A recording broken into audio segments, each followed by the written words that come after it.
Hey, I'm your host Tyler Ridgel, and you're watching The Backstory Beat.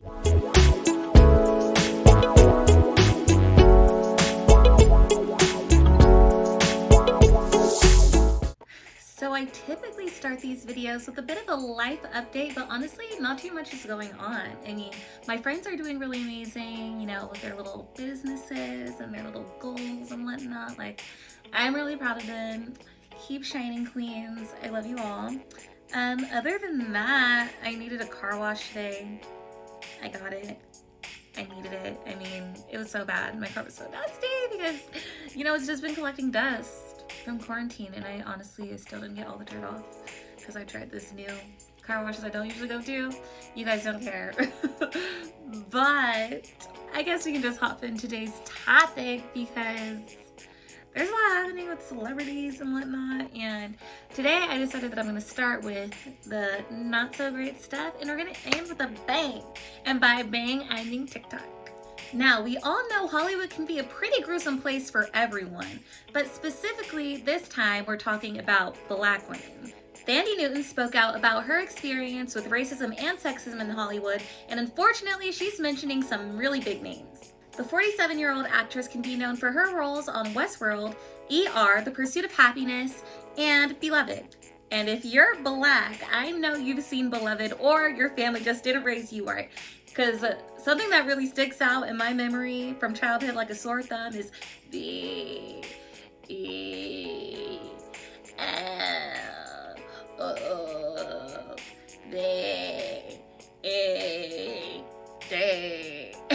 If you've seen that movie, you know exactly what I'm talking about.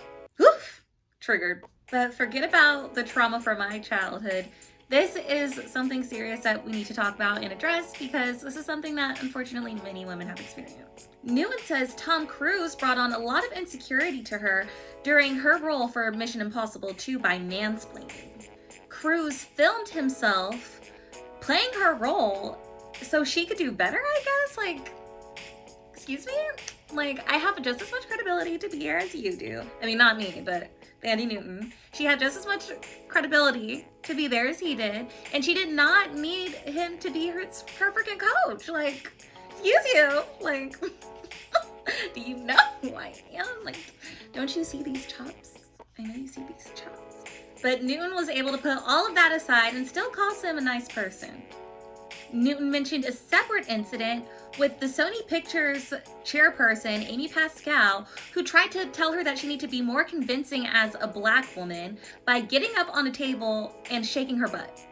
Following a long list of inappropriate incidents that happened to Thandie in Hollywood, she said in an interview, "There are so many problems to feeling disfranchised, but I keep finding myself alone. There is now an appetite for listening to women, but there's women, and then right at the bottom of the pile is women of color." So true. So careful what you do, everybody, because you might find yourself up over a little brown girl at the beginning of a career when no one knows who she is and no one gives a She might turn out to be Thandie Newton winning Emmys. So I couldn't have said it better myself. She's right. You better watch out because you don't know who I am. How dare you not know who I am? I know you see who I am. Even though these incidents are really difficult to speak up about, I think it's extremely important for actors and people, women in general, to keep speaking up about these things that are happening to them because they're not okay. It's not okay, and eventually something's gonna be done about it. I mean, I don't know. I feel like we're just inching towards the solutions, but there needs to be a complete dismantling of racism and sexism because I'm over it. So I just want to say shout out to Thandie Newton for being so fearless and brave. We appreciate you, queen. Now let's talk about mental health. Let's talk about you and me. Let's talk about all the good things, mostly bad things that happen to celebrities. In the Facebook series Unfiltered, Paris Jackson and Gabriel Glenn, Paris Jackson talks about her depression. The 22-year-old is the daughter of the late Michael Jackson, and she talks about her history of mental health and how she fell into self-harm. As Paris tries to explain her relationship with self-harm, she says, "Even though the lows are unbearably low, I would still rather feel than feel nothing. Pain is way better than numb because at least you're feeling something.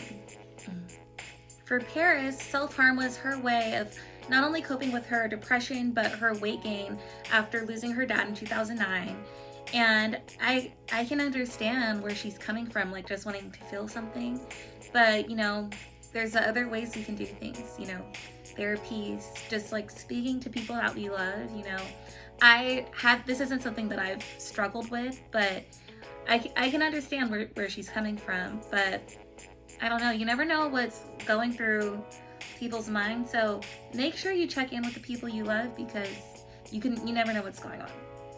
Anyway, Paris continued by saying, "It's frustrating for me because I want to be a part of the movement to broaden the beauty template, and I want to make it more inclusive, and it doesn't matter what size you are, what color you are, what background you have, what culture you're a part of.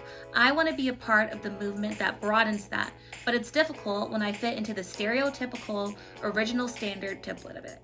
And I feel like that quote alone is something that a lot of people can relate to. And it doesn't necessarily have to be depression, but people having imposter syndrome. Like, I know I've definitely felt that way before, like not feeling like you fit in somewhere, even though you have just as much credibility as anyone else. And I feel like that's probably something Thandie Newton experienced too in her career. Like, people will try to belittle you to make you feel like you don't fit in, but you do fit in. So again, it's really important, and I think it's amazing that Paris Jackson has decided to speak up about her experience with depression and self-harm, because other people are going through it, people need to hear it, and change needs to happen. Like, we need to be more inclusive more than anything, more than ever right now.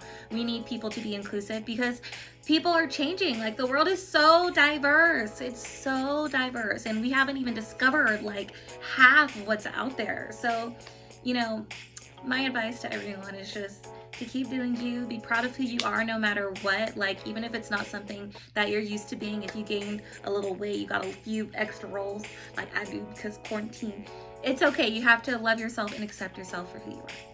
Now, speaking of quarantine, let's talk about some cuckoo quarantine craziness that's happening. Oh my God. Tiffany Haddish changed her look. She shaved her head. Now, I am all for rocking a shaved head. I've thought about shaving my head before. I don't think I could never do it because I have a flat spot. I get it from my daddy. My brother has it too. But it works for them because they're boys. But I cannot do it. I appreciate people who have the confidence to do it. You know, we all go through our Britney phase, and I love me some Britney Spears. And we don't, you know, it doesn't have to be a Britney moment necessarily, but it has to be like, I don't know, like this is what you want to do. You don't have to be going crazy. That's what I'm trying to say. You don't have to go crazy to want to shave your head. But anyway, Tiffany Haddish wanted to explain that she's not going crazy. Quarantine isn't getting to her. She wanted to see the moles on her head. She was trying to explain and justify what she was doing by saying, I know every single part of my body. I don't know my scalp. I have a lot of moles everywhere. I bet I got some on my scalp. That's what she said. But I don't, not why I would shave my head. That's just me. So added not to worry about her love life because she said whether she's bald or not, she's gonna get a man. But it makes me really happy to see people happy. Like, I love to see people happy. If shaving her head so she can see her moles and get to know her scalp makes her happy, then power to her. Power to Tiffany. Power to Tiffany. I have nothing bad to say about it. People should shave their head. If you want to shave your head, shave your head. If you shave your head, comment the picture down below or show me where I can find it. Moving on to some really heartwarming news. Pau Gasol visited the Bryant daughters. Gasol and Kobe Bryant had always had a very tight-knit relationship. They were one of the best NBA duos to ever happen to this country, and it's amazing to see Gasol still there for his family. It's always nice to see those girls smiling and happy. Now, the moment you have all been waiting for. Remember, I have a boyfriend. Oh, for real? Yeah. I'm just thinking maybe you can be, you know what I'm saying, you can be somebody for me to know. No, my boyfriend crazy. He kill people. Oh, okay, all right. No, I don't want none of that right there. Yeah. All right, man. All right.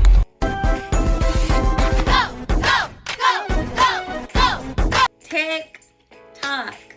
TikTok. TikTok. I'm literally looking at my phone. It's TikTok and it's 8 o'clock.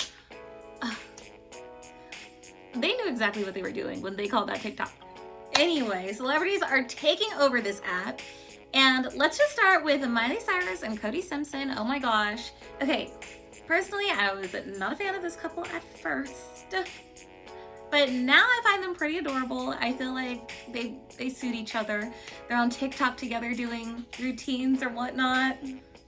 You know, savage, classy, bougie, ratchet, sassy, I messed up, moody, nasty, acting stupid, what's happening, savage, you know the dance.